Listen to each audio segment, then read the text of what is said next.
कि हमार दिल कहता कि पहले लड़की हुई, समझला। बाबूजी तनी बाबू के पकड़ी ना, हमरा के पानी भरे के।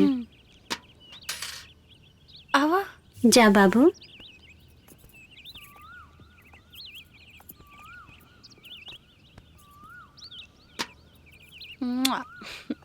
बेटा का भइल तो के? अरे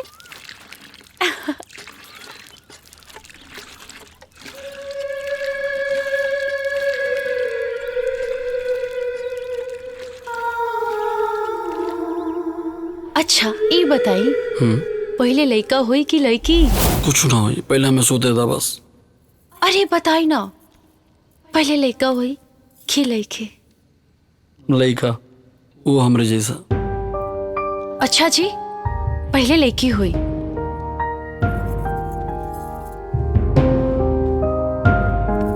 ये तोरा कैसे पता कि पहले लड़की हुई? यही से कि हमार दिल कहता कि पहले लड़की हुई, समझला। और वैसे भी ये जे लड़की लोग होली जा ना, माई बाप के कोनो दुख सुख में बहुत सेवा करे ली जा। और हाँ, ये जे लड़का लोग बाड़न जा ना, ये तो ऐसे ही बाड़न जा, कोनो काम के ना।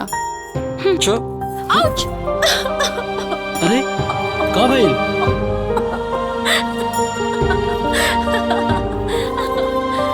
डर गईला ना। अच्छा ये बतावा,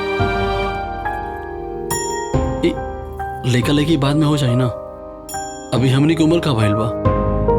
और वैसे भी अभी हमनी की उम्र प्यार करे के बा। अच्छा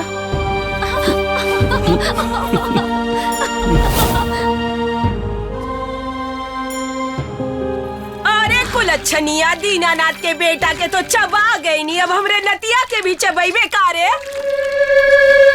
ए काहे हमरे नतिया के दहली तू? हाँ?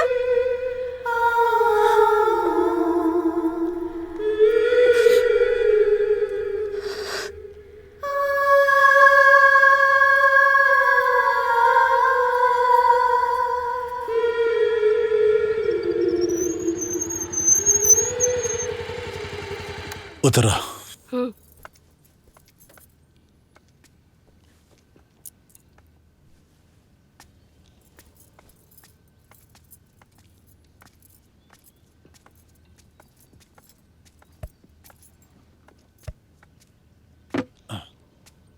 जा मिल के आवा।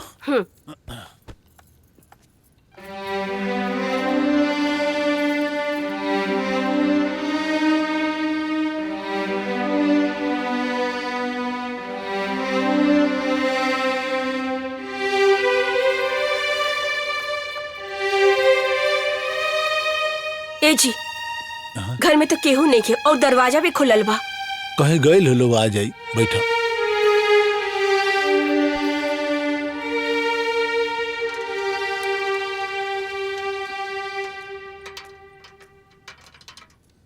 कितना मजबूर बानी हम कि अपना घर का बिगड़ल नल ना बनवा पानी। जेकर औकात हमरा सामने खड़ा होके नहीं की, वो हमरा बिटिया के 4 बात सुनाए के जा रहा बा।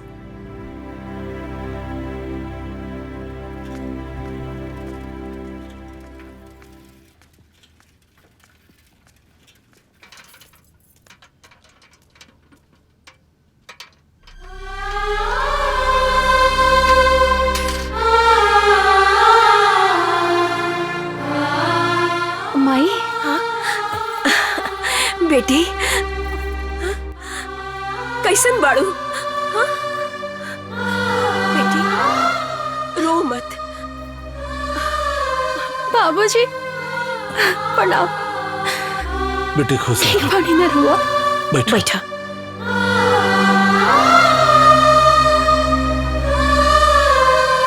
ठीक बाड़ू नु। अरे